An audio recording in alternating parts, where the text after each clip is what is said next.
Hi, everybody. It's Matthew Regan here with the Regan team, and we're joined with two of our senior sales partners. We've got Nadia Mecco and we've got Nancy Cormack, and we're going to spend the next few minutes talking about the don't freak out results from a home inspection. Home inspections are quite common. Buyers put them in because it's a form of getting educated on the big purchase that they are making. So what I thought we would do is we'd actually break this into two segments. Nancy is going to speak to the result of a home inspection from the seller's eyes, and Nadia is going to speak to the result of the home inspection through the buyer's eyes. So I think we'll start with Nadia because she's representing the buyer. And Nadia, we've just done a home inspection here. We're just going to pretend, and the report comes back that there is some black stuff up in the attic that looks like mold. What happens now? What are you saying to me as a buyer? Oh, as a buyer, oh my gosh, I'm not buying this house. This is bad. This means I have kids. What about my kids? There's probably the air quality is probably bad in the house. I can't move in here. What are we gonna do? Can we get out of the deal? So you're hearing it's a pretty negative standpoint from what are you like? What does it really mean to have mold in an attic? What happens next? So there are companies out there that will. Okay, so first of all, yes, mold is scary and it scares people, but it's not the end of the world. There's companies out there for, obviously a fee will come out. They'll remedy whatever's been going on. We'll get to the root cause so that either seller or buyer can fix the issue. A lot of the time it's just bad venting from the bathrooms upstairs on the second floor, which creates moisture and then turns into mold. Could also be just water getting in. Could be an issue with the roof itself, but it's fixable. There's remedy to the mold itself. They'll come in and, like I said, they'll do everything, repair the roof, get rid of the mold, and it's like brand new again. And there's no huge concern. So it comes down to who's going to take on the responsibility of doing that. In my experience, most of the time, depending when closing is, the seller will take on it. And most of the time also, sellers are not going up into their attics. They have no idea what's going on up there. So it comes as a surprise to them. It's not like they're trying to hide it by any means. And they'll take on the cost of, or share the cost, whatever you end up negotiating between buyer and seller, to have it remedy before closing. That's good. So Nancy, from a seller's lens, what are you saying to a seller when the buyer informs you that there is signs of mold in, let's say, the attic in this case? Okay, so the first thing I'll want to see is the home inspection. Frequently, there's photos accompanying it, so it's great to have a peek and see what really we're looking at. There's various stages of mold. I've had a lot of experience with it. I see it in a lot of the homes. Some homeowners feel as if they've neglected something, but that's not the case at all. And especially with the age of homes I'm typically selling, people have re-insulated their attics. It's been blown in, perhaps covered up some vents, caused some condensation to form in the attic. So it's no one's fault necessarily, but here we are with some mold in the attic. So the first thing I like to do is make sure that the agent I'm working with is also well versed in a mold situation, so we're all on the same page. That, like Nadia said, this is absolutely manageable. So there's different case scenarios. Worst case scenario, you're replacing the sheathing in the roof, but that doesn't come up very often at all. Most of the time you're sending a remediator up there with, not too much money. And I'm asking the buyer agent, what are you expecting? Who do you expect to have this work done? Now, some people are comfortable with the homeowner, the current homeowner, taking care of the situation and passing along the guarantee to the purchaser. Other times it has to do with time of year. So if I'm selling a home in July, or the closing is in July, the temperature in an attic at that point is you know, you can't get in the attic. You can't send anybody in the attic. These guys that go in are wearing hazmat suits, you know, to protect themselves.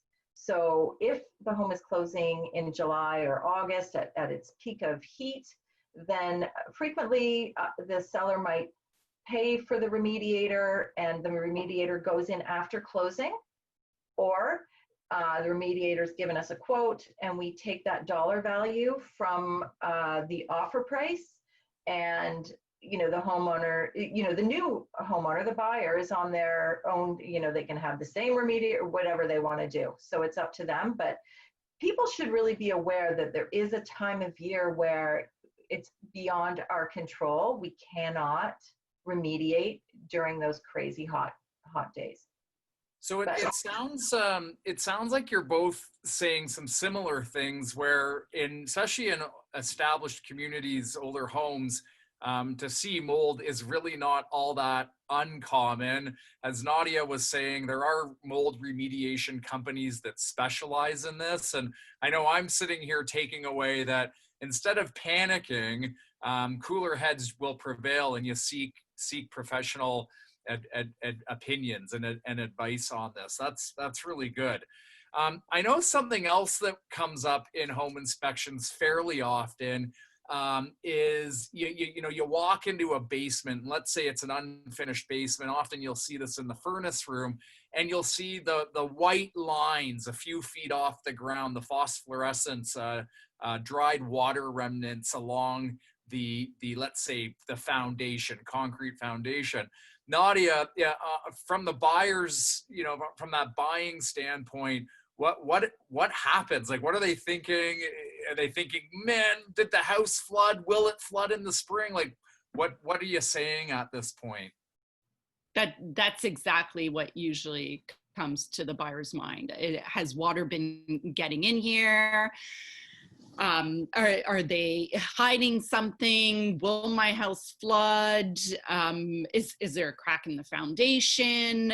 Am I gonna have to rip out all the weeping tile, dig out all around my house? This is gonna cost thousands of dollars. What's happening? And again, it's one of those where buyers will just see dollar signs and panic.